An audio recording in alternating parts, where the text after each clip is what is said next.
तो भाइयों कैसे हो आप लोग? आई होप कि आप लोग बहुत ही अच्छे होंगे। तो भाई यार स्वागत है आपका एक और कंपैरिज़न वीडियो में, जहाँ पर आप एक तरफ राजस्थान रॉयल्स की टीम को देखोगे और एक तरफ केकेआर की टीम को देखोगे। भाई यार यहाँ पर हम लोग सबसे पहले तो हर एक प्लेयर का स्टैट्स देखते हैं, फिर हर एक प्लेयर को प्लेइंग 11 के हिसाब से एक दूसरे को पॉइंट देते चलते हैं। तो भाइयों वीडियो स्टार्ट करने से पहले मैं आप सभी को एक बात बताना चाहता हूँ। हम लोग केकेआर का एक सीरीज़ लेकर चल रहे हैं, जैसे केकेआर के साथ हर एक टीम को कंपैरिज़न करते हुए चल रहे हैं। हमने करीब 5 से 6 वीडियो अपने चैनल पे अपलोड कर रखे हैं। आप मेरे चैनल के वीडियो सेक्शन में जाकर उसे फिगर आउट कर सकते हो। तो भाई यार इसी के साथ आगे बढ़ते हैं तो देखते हैं केकेआर की तरफ से ओपन करते हुए आएँगे क्विंटन डी कॉक और राजस्थान रॉयल्स की तरफ से ओपन करते हुए दिखेंगे संजू सैमसन। भाई यार क्विंटन डी कॉक का बात किया जाए तो क्विंटन डी कॉक ने अभी तक 3157 रन बनाए हैं और उनका स्ट्राइक रेट का बात किया जाए तो 134 का स्ट्राइक रेट लगभग क्विंटन डी कॉक का रहता है। भाई यार क्विंटन डी कॉक के पिछले सीजन का आईपीएल का परफॉर्मेंस का बात किया जाए तो 11 मैचेस क्विंटन डी कॉक ने पिछले सीजन खेले थे, जिसमें से 250 रन क्विंटन डी कॉक ने बनाए थे। भाई यार संजू सैमसन का अगर स्टैट्स का बात किया जाए तो संजू सैमसन ने अभी तक ओवरऑल 4419 रन बनाए हैं। वहीं अगर संजू सैमसन का स्ट्राइक रेट का बात किया जाए तो 139 का स्ट्राइक रेट संजू सैमसन का रहता है। भाई यार अगर पिछले सीजन का बात किया जाए संजू सैमसन का तो पिछले सीजन संजू सैमसन ने 531 रन बना दिए थे। भाई यार रही बात इन दोनों का पावर प्ले का इस्तेमाल करने का, इस बैटल में कौन जीतता है? मेरे हिसाब से जो है वो संजू सैमसन ये बैटल को जीत जाएंगे। क्योंकि भाई यार देखो संजू सैमसन के पास वो इंटेंट है, वो दमखम है गेम को चलाने का संजू सैमसन के पास। भैया मिडिल ओवर्स में भी बहुत अच्छे तरीके से खेल लेते हैं, ओपन भी कर लेते हैं, कोई भी पोजीशन में खेल लेते हैं, किसी भी सिचुएशन में खेल लेते हैं। और भाई यार टीम को एक बहुत ही अच्छा पोजीशन में पहुँचा देते हैं संजू सैमसन। देखो भाइयों डी कॉक भी खराब बैट्समैन नहीं है, लेकिन भाई यार अगर बात जब आती है संजू सैमसन से ना, तो कहीं न कहीं आपको डी कॉक हारते हुए दिखेंगे डेफिनिटली। क्योंकि भाई यार संजू सैमसंग एक अलग लेवल का प्लेयर है, ठीक है? वो कोई भी पोज़ीशन में खेल सकते हैं, किसी भी सिचुएशन को टीम से बाहर निकाल सकते हैं अपनी टीम को और भाई साहब मानो क्या ही बैट्समैन है वो। और ख़ासकर जिस तरीके से आईपीएल में खेलते हैं, कांट बिलीव भाई क्या ही गेम है उनका। तो भाई यार मेरे हिसाब से क्विंटन डी कॉक जो है ये बैटल को हार जाएँगे। डेफ़िनेटली संजू सैमसंग ये बैटल को जीतते हैं। भाई यार राजस्थान रॉयल्स के पास जाता है 1 पॉइंट और अभी भी केकेआर के पास 0 पॉइंट है। भाई यार नॉन स्ट्राइक पे जो रहेंगे केकेआर की तरफ से वो रहेंगे सुनील नारायण और राजस्थान रॉयल्स की तरफ से जो आएँगे वो आएँगे यशस्वी जायसवाल। भाई यार सुनील नारायण का स्टैट्स का बात किया जाए, तो सुनील नारायण ने 1534 रन बनाए हैं। वहीं अगर स्ट्राइक रेट का बात किया जाए सुनील नारायण का, तो 165 का स्ट्राइक रेट सुनील नारायण का रहता है। भाई यार अगर बात किया जाए पिछले सीज़न का आईपीएल परफॉर्मेंस का सुनील नारायण का, तो 17 विकेट भाई यार निकाल चुके थे सुनील नारायण पिछले सीज़न और वहीं पर बैटिंग करते हुए 488 रन भी बना दिए हैं। भैया जायसवाल का स्टैट्स का बात किया जाए, तो जायसवाल ने अभी तक 1607 रन बनाए हैं। वहीं अगर जायसवाल का स्ट्राइक रेट का बात किया जाए, तो जायसवाल ने भैया 150 का स्ट्राइक रेट से बल्लेबाजी किए हैं। वहीं अगर पिछले सीज़न का बात किया जाए, तो पिछले सीज़न जायसवाल ने 435 रन बनाए थे। भाई यार जायसवाल और सुनील नारायण का कंपैरिज़न किया जाए, तो भाई साहब देखो, सुनील नारायण एक लोअर ऑर्डर का बैट्समैन है, प्रॉपर वो बॉलर है, जो कि एक प्रॉपर बैट्समैन की तरह बैटिंग करते हैं और करीब जायसवाल जितना ही रन है उनके आईपीएल में। और कहीं न कहीं स्ट्राइक रेट ज़्यादा है सुनील नारायण का। और भाई साहब एडवांटेज भी है एक बॉलिंग का सुनील नारायण के पास। 17 विकेट जो कि पिछले सीज़न निकाल चुके थे। शायद 3-4 नंबर पे आए थे हाईएस्ट विकेट टेकर में सुनील नारायण। 17 विकेट भाई साहब लिटरली मैं बता रहा हूँ। और जब इन दोनों का मैं कंपैरिज़न करूँगा ना, मैं तो यहाँ पर जेन्युइन कंपैरिज़न करता हूँ। जो मेरे भाई साहब पुराने व्यूअर्स हैं उनको पता होगा या फिर मेरे जो सब्सक्राइबर्स हैं। मैं जो भी कंपैरिज़न करता हूँ एकदम जेन्युइन कंपैरिज़न करता हूँ और भाई साहब हमने स्टैट्स देखकर ही कंपैरिज़न करे हैं अभी तक और जो करता हूँ आप ही के सामने करता हूँ भाई यार। मेरा वीडियो कहीं से एडिट नहीं रहता है, कहीं से कट नहीं रहता है और ना कोई भाई साहब यहाँ पर स्क्रिप्ट लिखी जाती है। मैं जो भी करता हूँ आप ही लोगों के सामने करता हूँ। आपको जैसा कि पता ही होगा भाई साहब, मेरे वीडियोज़ ज़्यादातर एडिटेड नहीं है, नॉर्मल वीडियोज़ है भाई। देखो सुनील नारायण के पास भाई यार एक एडवांटेज हो जाता है बॉलिंग का भी। और एक लोअर ऑर्डर बैटर जो है, एक प्रॉपर बैटर की तरह ऊपर में आकर बैटिंग करता है, इसका भी एक एडवांटेज है। स्ट्राइक रेट जायसवाल से ज़्यादा है सुनील नारायण के पास। भाई साहब रन भी करीब यशस्वी जायसवाल के जितना ही है। तो भाई साहब डेफिनिटली मेरे को यही लगता है कि सुनील नारायण जो है, ये बैटल को जीतते हुए नज़र आएँगे। क्योंकि भाई साहब वो इंटेंट भी दिखाते हैं। ऐसा नहीं कि जायसवाल ही सिर्फ़ 6 पे 6 मारता है, 4 पे 4 मारता है। आप लोग जैसा कि जानते ही होंगे सुनील नारायण किस लेवल का प्लेयर हो गए हैं अब। भाई प्रॉपर बैट्समैन में गिनती आता है भाई आईपीएल में। प्रॉपर बैट्समैन में गिनती आता है उनका आईपीएल में। पता है? जीजी एरा का वो कोचिंग में खेलता है, पता है ये चीज़? तो भाई साहब मेरे हिसाब से ये जो बैटल है, वो डेफ़िनेटली सुनील नारायण जीतेंगे। देखो जायसवाल भी एक इंडियन क्रिकेट टीम के एक फ्यूचर खिलाड़ी है, बहुत ही अच्छा खिलाड़ी है। अच्छे-अच्छे शॉट हैं उनके पास भी। लेकिन कहीं न कहीं जब आईपीएल का बात आ जाता है ना, तो वहाँ पर डेफ़िनेटली सुनील नारायण जीतेंगे ही जीतेंगे।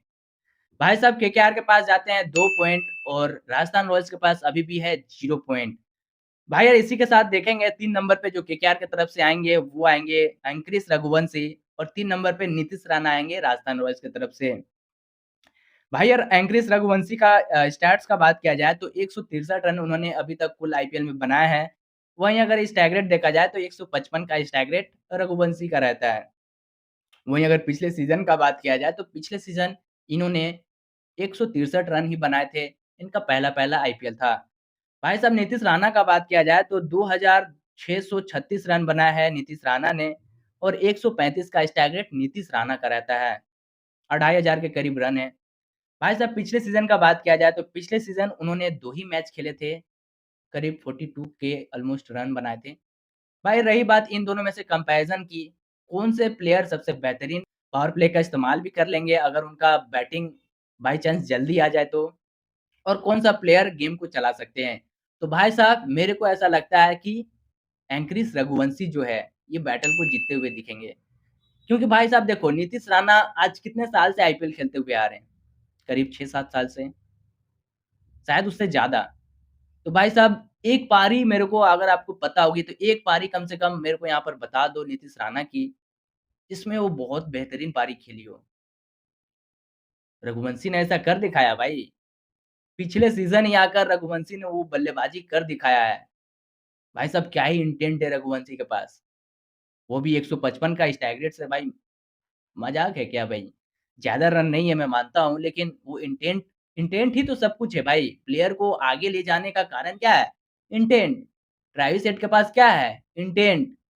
अभिषेक शर्मा के पास क्या है? इंटेंट। रोहित शर्मा के पास क्या है? वो इंटेंट है भाई। इंटेंट आपको उस तरीके का माइंडसेट तैयार करता है ना, जो आपको एक प्रॉपर बैट्समैन जैसे और वर्ल्ड के सबसे अच्छे खिलाड़ी बनने पर मजबूर करता है। ठीक है? तो मेरे हिसाब से ये जो बैटल है, वो रघुवंशी जीतेंगे और इसी के साथ आगे बढ़ते हैं भाई यार, तो देखते हैं 4 नंबर पे केकेआर की तरफ से जो आएँगे, वो आएँगे अजिंक्य रहाणे और 4 नंबर पे राजस्थान रॉयल्स की तरफ से जो आएँगे, वो आएँगे रियान पराग। भाई साहब अजिंक्य रहाणे का स्टैट्स का बात किया जाए तो 4642 रन अजिंक्य रहाणे ने अभी तक बनाए हैं। वहीं अगर स्ट्राइक रेट देखा जाए तो 123 का स्ट्राइक रेट अजिंक्य रहाणे का रहता है। भाई यार पिछले सीज़न का अजिंक्य रहाणे का बात किया जाए तो 13 मैचेस उन्होंने पिछले सीज़न खेले थे, जिसमें से वो 242 रन बनाए थे। भाई यार रियान पराग का बात किया जाए तो अभी तक उन्होंने 1173 रन बनाए हैं।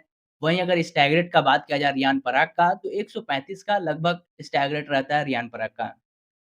भाई साहब उन्होंने पिछले सीज़न 573 रन बनाए थे 2024 के आईपीएल में। तो भाई साहब मैं देखो यहाँ पर जेन्युइनली अगर बात करूँ, तो ये जो बैटल है, वो रियान पराग जीतेंगे। देखो शॉट सिलेक्शन बहुत ही बढ़िया है रियान पराग का। आई सेट बहुत ही अच्छा है। इंटेंट भी कहीं न कहीं अच्छा है। गेम को भी चला लेते हैं। मिडल ओवर्स में खासकर 4-5 अ, विकेट जब गिर जाए, तो वहाँ पर भैया रियान पराग आपको टीम को सँभाल लेंगे। एक अच्छा स्कोर पे ले जाएँगे टीम को और कहीं न कहीं छक्के जो देखने में मज़े आते हैं रियान पराग के, भाई साहब अलग लेवल। देखो अजिंक्य रहाणे भी बहुत ही बेहतरीन प्लेयर है। बहुत ही अच्छा इंटेंट रहता है अजिंक्य रहाणे का भी और भाई साहब कहीं न कहीं स्ट्राइक रेट बहुत ज़्यादा ही कम है कंपेयर टू रियान पराग, बहुत ज़्यादा कम है। 123 का है लिटरली अजिंक्य रहाणे का और रियान पराग का 135 का। तो भाई सोचो, मेरे हिसाब से भाई यार ये बैटल जो है वो जीतेंगे रियान पराग। भाई साहब रियान पराग ये बैटल को जीतते हैं और अब हो जाता है राजस्थान रॉयल्स के पास 2 पॉइंट और केकेआर के पास 2 पॉइंट। भाई साहब इसी के साथ आगे बढ़ते हैं तो देखते हैं 5 नंबर पे जो आएँगे केकेआर की तरफ से वो आएँगे वेंकटेश अय्यर और 5 नंबर पे राजस्थान रॉयल्स की तरफ से आएँगे ध्रुव जुरैल। भाई साहब वेंकटेश अय्यर का अगर ओवरऑल करियर का बात किया जाए तो वेंकटेश अय्यर ने 1326 रन बनाए हैं अभी तक और स्ट्राइक रेट का बात किया जाए वेंकटेश अय्यर का तो 137 का स्ट्राइक रेट वेंकटेश अय्यर का रहता है। भाई साहब पिछले सीज़न का बात किया जाए तो पिछले सीज़न वेंकटेश अय्यर ने 370 रन बनाए थे। वहीं भाई यार बात किया जाए ध्रुव जुरैल का स्टैट्स का तो 447 रन ध्रुव जुरैल ने अभी तक कुल आईपीएल में बनाए हैं। वहीं अगर स्ट्राइक रेट देखा जाए तो 151 का स्ट्राइक रेट रहता है ध्रुव जुरैल का। भाई साहब पिछले सीज़न का बात किया जाए ध्रुव जुरैल का तो 191 रन बनाए थे पिछले सीज़न। भाई साहब इन दोनों का अगर कंपैरिज़न किया जाए तो मेरे को कहीं न कहीं डेफ़िनेटली ये बैटल लगता है वेंकटेश अय्यर जीतेंगे। भाई साहब देखो वेंकटेश अय्यर के पास सभी कुछ है और ऐसा नहीं है कि ध्रुव जुरैल के पास वो चीज़ नहीं है जो वेंकटेश अय्यर के पास है, सभी चीज़ है।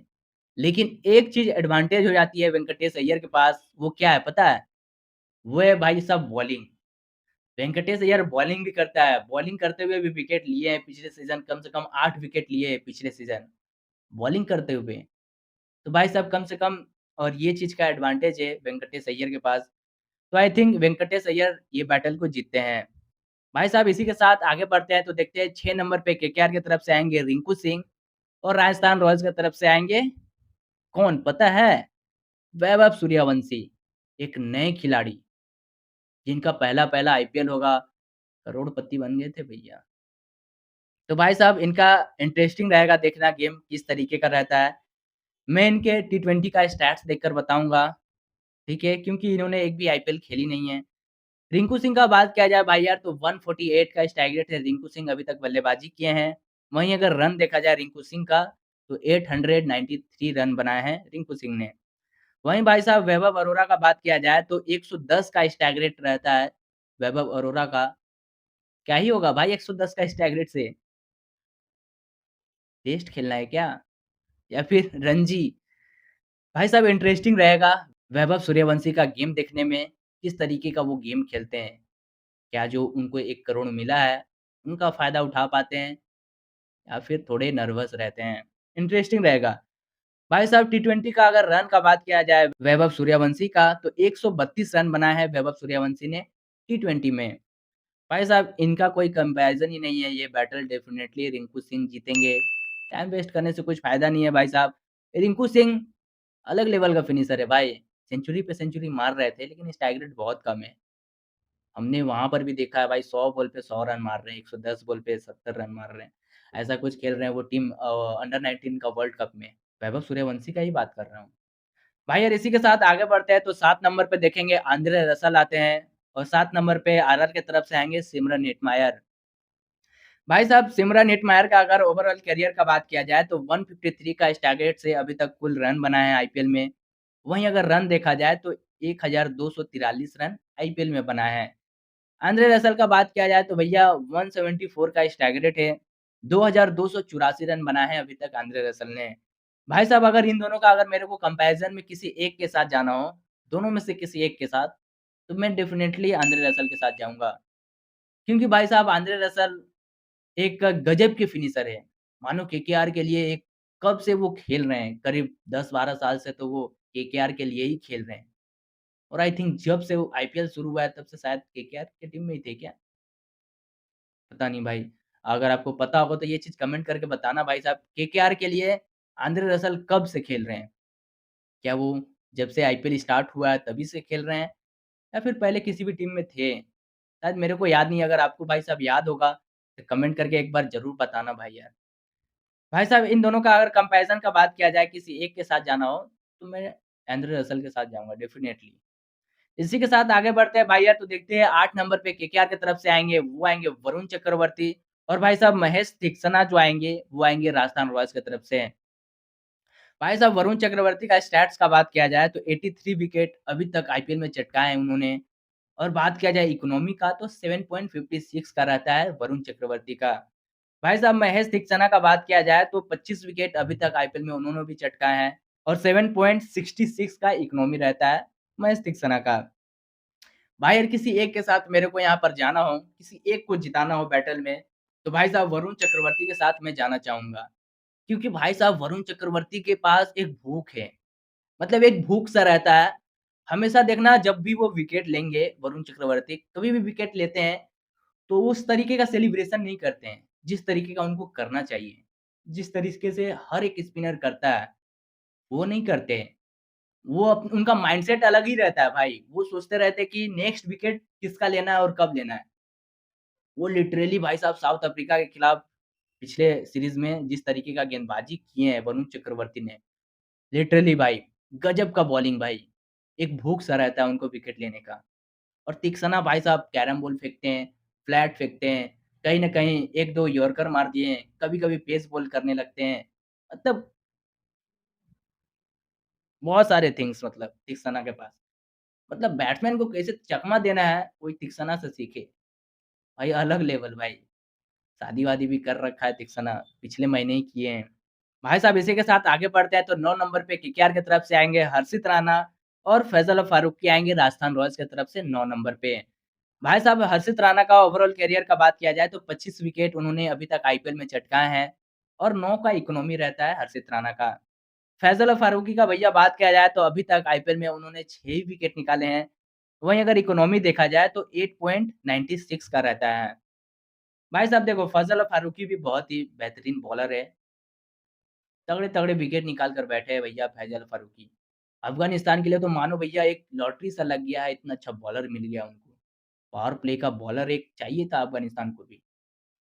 देखो भाई साहब बात किया जाए हर्षित राणा से ना, तो मेरे को लगता है हर्षित राणा ही बैटल को जीतेंगे। क्योंकि भाई साहब हर्षित राणा 2024 में बहुत अच्छे बॉलिंग किए हैं और 2024 में कुछ ख़ास बॉलिंग नहीं की है फैज़ल फारूकी ने, कुछ ख़ास नहीं है। तो मेरे को यही लगता है कि भाई साहब हर्षित राणा जो है ये बैटल को जीत जाएँगे। भाई साहब मैं आपको एक बात बताना चाहता हूँ, मैं यहाँ पर एक जेन्युइन कंपैरिज़न कर रहा हूँ, ठीक है? आप लोग देख ही रहे हो।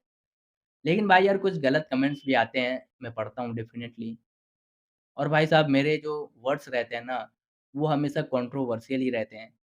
तो भाई साहब थोड़े से देख लेना, ठीक है? और मैं ना तो यहाँ पर केकेआर का फ़ैन हूँ भैया और ना ही राजस्थान रॉयल्स का। मैं जस्ट एक जेन्युइन और छोटे-मोटे यूट्यूबर बोल सकते हो। थोड़ा बहुत एक्सपीरियंस मैं अपना कुछ शेयर करना चाहता हूँ आप लोगों के साथ। शेयर कर भी रहा हूँ बहुत दिनों से। शायद आप लोग देख रहे होंगे बहुत दिनों से तो आपको पता होगी। भाई यार इसी के साथ मेरे हिसाब से ये जो बैटल है वो हर्षित राणा जीतेंगे। आगे की ओर बढ़ते हैं भाई यार तो देखते हैं 10 नंबर पे जो आएँगे केकेआर की तरफ से वो आएँगे वैभव अरोड़ा और 10 नंबर पे आएँगे आकाश माधवाल राजस्थान रॉयल्स की तरफ से।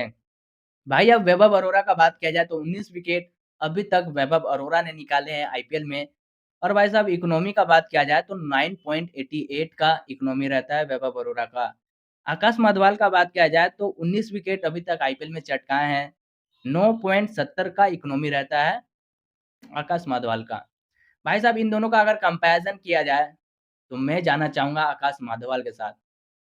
भाई साहब लिटरली मैं 2024 का गेम शायद आपको याद होगा, तो एक बार मैं अगर नहीं तो मैं एक बार आपको रिमाइंड करवा दे रहा हूँ। आकाश माधवाल मुंबई में थे और क्या ही बॉलिंग कर रहे थे भाई। विराट कोहली को भी आउट किया उन्होंने और भाई साहब क्या नाम है इसका केएल राहुल तक को आउट किया है और ऐसे-वैसे बॉल पे आउट नहीं किया उन्होंने। उनका ये शॉर्ट बॉल उनका जो शॉर्ट बॉल है ना, आकाश माधवाल का जो शॉर्ट बॉल है, वो गज़ब का है भाई। बॉल पड़ते ही जो शॉर्ट बॉल होता है, अधिकतर लोगों का क्या होता है, शॉर्ट बॉल जो जाता है बाउंस जाता है। मैक्सिमम बॉलर्स का होता है भाई, शॉर्ट बॉल जो जाता है ये बाउंस ये हाइट पे जाता है, ठीक है? ये हाइट पे जाता है। लेकिन भाई यार आकाश माधवाल का क्या है, शॉर्ट बॉल यहाँ से जाता है, उसका जो यहाँ से जाता है, यही ख़ासियत है आकाश माधवाल का। और भाई साहब क्या ही इम्प्रेसिव बॉलिंग की थी आकाश माधवाल ने। मज़ा ही आ गया था भाई इसका गेम देखकर। अभी भी अनकैप्ड है, उनको जल्दी मौका मिलेगा आई थिंक। बहुत अच्छे बॉलर हैं। आप लोग देखना आपको पता चलेगी या फिर उनका बॉलिंग जाकर देखना यूट्यूब पे। भाई साहब इसी के साथ आगे बढ़ते हैं तो देखते हैं 11 नंबर पे आएँगे स्पेंसर जॉनसन और संदीप शर्मा आएँगे राजस्थान रॉयल्स की तरफ से 11वें नंबर पे। भाई साहब स्पेंसर जॉनसन का बात किया जाए तो 75 विकेट स्पेंसर जॉनसन ने अभी तक निकाले हैं। 7.75 का इकोनॉमी रहता है स्पेंसर जॉनसन का। संदीप शर्मा का भैया बात किया जाए तो 214 विकेट निकाले हैं अभी तक कुल आईपीएल में। और भैया बात किया जाए इकोनॉमी का तो 7.60 का रहता है संदीप शर्मा का इकोनॉमी। भाई साहब देखो, यहाँ पर कोई कंपैरिज़न का मतलब ही नहीं बनता है। संदीप शर्मा आप समझ रहे हो? अब अगर आपको भैया पता होगा, तो एक चीज़ ज़रूर कमेंट करके जाना। अगर अभी तक ये वीडियो देख रहे होंगे तो, कि भाई साहब संदीप शर्मा जैसे वेरिएशंस किस बॉलर के पास है? संदीप शर्मा के पास जितना वेरिएशन है, वो कौन से बॉलर के पास है? जसप्रीत बुमराह का छोड़कर मैं बात कर रहा हूँ, क्योंकि जसप्रीत बुमराह का कोई कंपैरिज़न नहीं है, ठीक है? वो अलग लेवल का बॉलर है। उनको छोड़कर और किस बॉलर के पास है संदीप शर्मा जैसे वेरिएशन?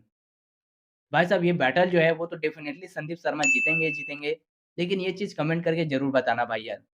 तो भैया अब आती है पारी कुल पॉइंट्स की, तो भाई साहब मैं आपको बता दूँ 7 पॉइंट केकेआर के पास होते हैं और 4 पॉइंट राजस्थान रॉयल्स के पास जाते हैं। भाई यार ये रही केकेआर वर्सेस राजस्थान रॉयल्स का कंपैरिज़न वीडियो। भाई साहब वीडियो कैसी लगी आप एक लाइक करके वीडियो को बता सकते हो, वरना आपको इसी तरह का वीडियोज़ चाहिए, हम लोग और दूसरे कैटेगरी में भी वीडियोज़ बनाते हैं भाई यार, तो आप चैनल को सब्सक्राइब करके रख सकते हो। भाई यार मिलते हैं दूसरे वीडियो में किसी और टीम के साथ कंपैरिज़न करते हुए, तब तक के लिए जय हिंद।